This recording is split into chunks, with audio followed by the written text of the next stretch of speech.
கர்த்தருடைய பரிசுத்த நாமம் மயப்படுவதாக. இதனால் இந்த காலைவெளியிலே கர்த்தர் நம்மை அவர்கள் பலப்படுத்தும்படியே நமக்கு தருகிற வார்த்தை சங்கீதம் அதனுடைய 76வது அதிகாரம் அதனுடைய 10வது வசனம். மனுஷனுடைய கோபம் உமது மகிமையை விளங்க பண்ணும், மெஞ்சு கோபத்தை நீர் அடக்குவீர். கர்த்தருடைய பரிசுத்த நாமம் மயப்படுவதாக. இந்த வசனத்தை கொண்டுதான் தேவன் தேவஜனங்களாகிய நம்மை இன்று அவர்கள் பலப்படுத்துகிறார். இந்த வசனத்தில் ஒரு பிரதானமான சத்தியத்தை கர்த்தர் நமக்கு காண்பித்தருகிறார். மனுஷனுடைய கோபம் உமது மகிமையை விளங்க பண்ணும். இதை தியானிக்கும் பொழுது கர்த்தருடைய கிரியை, அவருடைய செயல்கள் எவ்வளவு மகிமையானது, எவ்வளவு மகத்துவமானது, அதே நேரம் எவ்வளவு ஆச்சரியமானது. நாம் கிரகிக்க கூடாத பெரிய காரியங்களை செய்கிற கர்த்தர் அவருடைய செயல்களை எந்தெந்த காரியத்துல, எந்தெந்த கிரியைகள்ல அவர் வைத்திருக்கிறார் என்பதை நம்மால் நிதானிக்க முடியாது.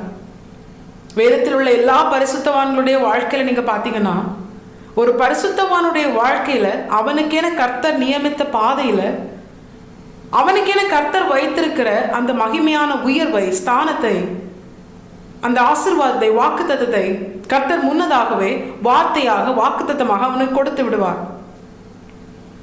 ஆனா அந்த சுதந்திரத்தை, அந்த வாக்குத்தத்தத்தை அவன் சுதந்திரிக்க வேண்டுமானால் அதற்கென கர்த்தர் நியமித்த பாதையில அவர் அநேக காரியங்களை அவருடைய திட்டத்திற்கு உட்பட்டதாக அவர் செயல்படுத்துவதை நம்மால் பார்க்க முடியும்.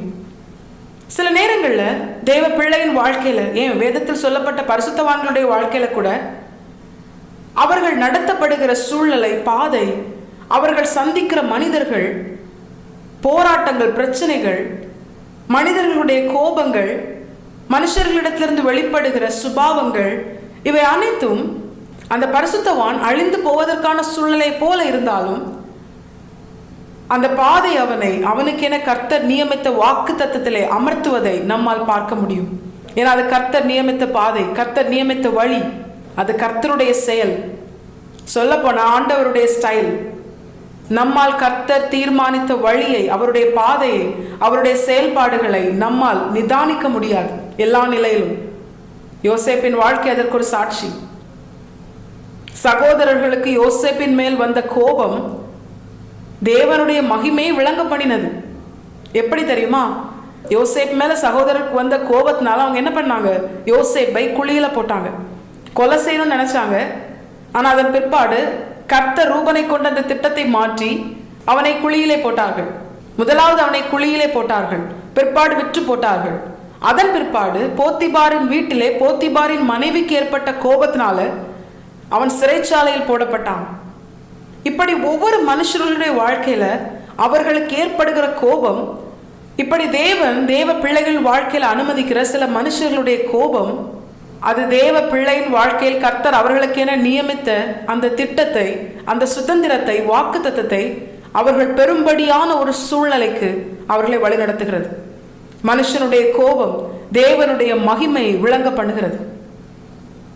நம்ம அதிகமா தியானிக்கிற ஒரு வசனம் வேதத்துல, மனுஷனுடைய கோபம் தேவனுடைய நீதியை நடப்பிக்க மாட்டாது. இந்த வசனம் நம்ம அநேகருக்கு தெரிஞ்சிருக்கும்.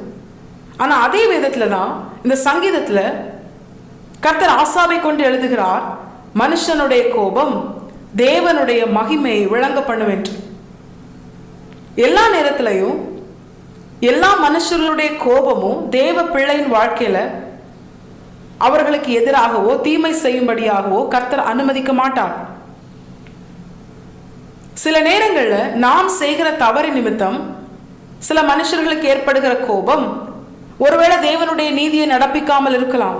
இல்ல நமக்குள்ளாகவே தேவனுக்கு பிரியமில்லாத சுபாவங்கள் எழும்புகிறது நிமித்தம், தேவனுக்கு பிரியமில்லாத கிரியைகள் வெளிப்படுகிறது நிமித்தம் நம்முடைய வாழ்க்கையில் ஏற்படுகிற கோபம் தேவனுடைய நீதியை நடப்பிக்காமல் இருக்கலாம்.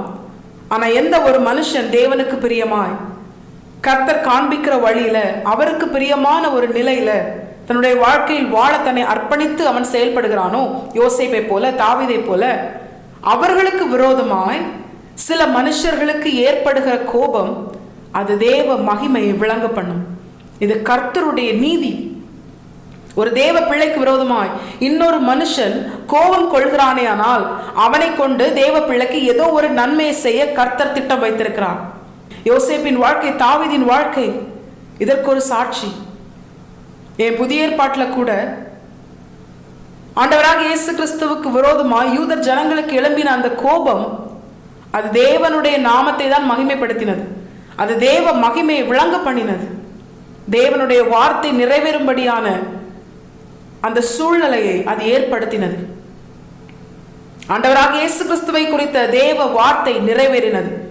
இதே போல தேவஜனங்களாகி நம்முடைய வாழ்க்கையில இப்ப இதுல இருந்து கர்த்தர் தேவ பிள்ளைக்கு எச்சரித்து உணர்த்துகிற ஒரே ஒரு பிரதானமான சத்தியம் என்ன தெரியுமா? நாம் கர்த்தருக்கு பிரியமான கிரியைகளை நடப்பித்து கர்த்தருக்கு பிரியமில்லாத கோபம் நமக்கு எழும்பாதபடிக்கு, கர்த்தருக்கு பிரியமில்லாத ஒரு நிலையில் நாம் வாழ்ந்ததுனால நம் நிமித்தம் மற்றவர்களுக்கு கோபம் எழும்பாதபடிக்கு நாம் எச்சரிக்கையா இருக்கணும். கர்த்தருக்கு பிரியமா வாழணும். நாமும் கர்த்தருக்கு பிரியமில்லாத கோபத்தை வெளிப்படுத்தாமல், நம்முடைய பொல்லாத சுபாவத்தின் நிமித்தம் மற்றவர்கள் நம்மேல் கோபம் கொள்ளும்படியான ஒரு நிலையை நாம் ஏற்படுத்தாமல் கர்த்தருக்கு பிரியமாய் வாழ்ந்தோமேயானால், கர்த்தருக்கு பிரியமாய் கர்த்தரை மகிழ்வித்து கர்த்தருடைய திட்டத்திற்குட்பட்டு அவருடைய வார்த்தைக்கு கீழ்ப்படிந்து வாழ்கிற, கர்த்தருடைய ஆவியினால் நடத்தப்படுகிற எந்த ஒரு தேவ பிள்ளைக்கு விரோதமாகவும் எந்த ஒரு மனுஷன் கோபம் கொண்டாலும் அந்த கோபம் எப்படி இருக்கும் தெரியுமா? தேவனுடைய மகிமை விளங்க பண்ணும். தேவ பிள்ளையின் வாழ்க்கையில கர்த்தர் கொடுத்த வாக்குத்தத்தம் நிறைவேறும். அதற்காகவே இப்படிப்பட்ட சூழ்ந்திருக்கிற ஜனங்களுக்கு ஏற்படுகிற கோபத்தை கர்த்தர் பயன்படுத்துவார். நம்மளால செய்ய முடியாத காரியத்தை கூட நமக்கு விரோதமா கோபம் கொள்றாங்க தெரியுமா? நாம் கர்த்தருக்கு பிரியமாய் வாழ்கிறது நிமித்தம் நமக்கு விரோதமாய் கோபப்படுறாங்க தெரியுமா? அந்த மனுஷர்களை கொண்டு கர்த்தர் செய்து முடிப்பார். தாவீதின் வாழ்க்கையில் அப்படித்தான். யுத்தத்திற்கான வஸ்திரம் கூட போட தெரியாத தாவீதை, என் கைகளை போருக்கும் என் விரல்களை யுத்தத்திற்கும் படிப்பிக்கிற என் கண்மலையாகிய தேவனுக்கு ஸ்தோத்திரம் என்று தாவீது கர்த்தரை மகிமைப்படுத்துகிற அளவுக்கு, தாவீது செய்த எல்லா யுத்தத்திலும் ஜெயம் பெறத்தக்கதாய் கர்த்தர் அவனை வழிநடத்துகிற அளவுக்கு அவனை துரத்தி பழக்குவித்தது யார் தெரியுமா? சவுல், இஸ்ரவேலின் முதல் ராஜா. அந்த சவுல் தேவனுக்கு பிரியமான தாவீதுக்கு விரோதமாய் கோவப்பட்டான். எதனால? தாவீது கிட்ட ஏதாவது பொல்லாத சுபாவம் வெளிப்பட்டதா? இல்லை. இந்த சவுலுக்குள்ள ஏற்பட்ட பொல்லாத சுபாவம், பொறாமை என்கிற சுபாவம், எரிச்சல் என்கிற சுபாவம், மற்ற மனுஷன் தேவனால் நடத்தப்படுகிறதை பொறுத்து கொள்ள முடியாமல் இருக்கிற ஒரு பொல்லாத சுபாவம் சவுலுக்குள்ள இருந்தது. அப்படிப்பட்ட சுபாவம் சவுலுக்குள்ள இருந்ததுனால அந்த சவுல் தேவனுக்கு பிரியமாய் கர்த்தருடைய வார்த்தைக்குட்பட்டு கர்த்தரால் அபிஷேகம் பண்ணப்பட்ட அந்த மேன்மை பெற்றுக்கொண்ட தாவீதுக்கு விரோதமாய் கோபம் கொண்டான். அந்த கோபத்தை கர்த்தர் எப்படி பயன்படுத்தினார் தெரியுமா? தாவீதுக்கு நன்மையாக. சவுலுக்கு ஏற்பட்ட கோபம், தாவீதுக்கு விரோதமாய் சவுலுக்கு ஏற்பட்ட கோபத்தை கர்த்தர் தாவீதுக்கு நன்மையாக பயன்படுத்தினார். தாவீதை பழக்குவிக்க பயன்படுத்தினார். அதன் முடிவோ சவுலின் கோபம் தேவனுடைய மகிமையை விளங்க பண்ணினது. அது எப்படி தெரியுமா? தாவீது எதற்காக கர்த்தரால் அபிஷேகம் பண்ணப்பட்டானோ அந்த ஸ்தானத்திலே கர்த்தரால் பழக்குவிக்கப்பட்ட, உருவாக்கப்பட்ட ஒரு ராஜாவாக, ஒரு நிலையான சிங்காசனத்தை கர்த்தர் அவனுக்கென ஏற்படுத்தப்பட்ட அப்படிப்பட்ட மேன்மையான மனுஷனாக தாவீது இஸ்ரவேலின் ராஜாவாய் அமர்த்தப்பட்டான். கர்த்தருடைய நாமம் மகிமைப்பட்டது. இதே போலதான் தேவஜனங்களாகி நம்முடைய வாழ்க்கையில கர்த்தருக்கு பிரியமாய் வாழ்வோம், கர்த்தருக்கு கீழ்ப்படிந்து வாழ்வோம், கர்த்தருக்காக வாழ்வோம். கர்த்தருடைய திட்டத்தை செய்ய நாம் நம்மை முழுமையாக அர்ப்பணித்து கர்த்தருக்காகவே நாம் வாழ்கிறோம் என்று மற்றவர்களும் அறிந்து கொள்ளும்படியால் ஒரு சாட்சியுள்ள வாழ்க்கை, நாமும் ஆயத்தமாகி மற்றவர்களையும் ஆயத்தப்படுத்துகிற கர்த்தருக்கு பிரியமான வாழ்க்கை தேவஜனங்களாகி நாம் நம்முடைய வாழ்க்கையில் வாழ, தாவீதை போல கர்த்தருடைய இருதயத்திற்கு ஏற்றவர்களாய் பிரியமானவர்களாய் வாழ நாம் நம்மை அர்ப்பணித்து செயல்படும் பொழுது, இது நிமித்தம் மற்றவர்கள் நம்மேல் கோபம் கொண்டால் அந்த கோபம் நம்மை சேதப்படுத்தாது. அது நம்முடைய வாழ்க்கையில நமக்கென கர்த்தர் வைத்திருக்கிற அந்த மகிமையுள்ள திட்டத்தை நம்முடைய வாழ்க்கையில் நிறைவேற்றி முடிக்கும்படியாய் மனுஷனுடைய கோபம் தேவனுடைய மகிமையை விளங்க பண்ணும். கர்த்தர் இதை இன்று நமக்கு வாக்கு பண்ணுகிறார். நிச்சயமாய் நம்மை உயர்த்தி நம்மிலே சர்வவல்லமையுள்ள தேவன் இம்மையிலும் மறுமையிலும் மகிமைப்படுவது அதிக நிச்சயம். கர்த்தாவே இந்த வசனத்தை கேட்ட நம் அனைவரையும் ஆசீர்வாதத்தோடு நடத்துவாராக. கர்த்தருடைய பரிசுநாமம் மட்டுமே மகிமைப்படுவதாக. மாரநாதா இயேசு வருகிறார். ஆயத்தமாவும் பிறரை ஆயத்தப்படுத்துவோம். ஆமென். பலன் ஒன்றுமில்லை என்று நான் அறிவேன், அவர் பலன் இன்றும் குறையவில்லை.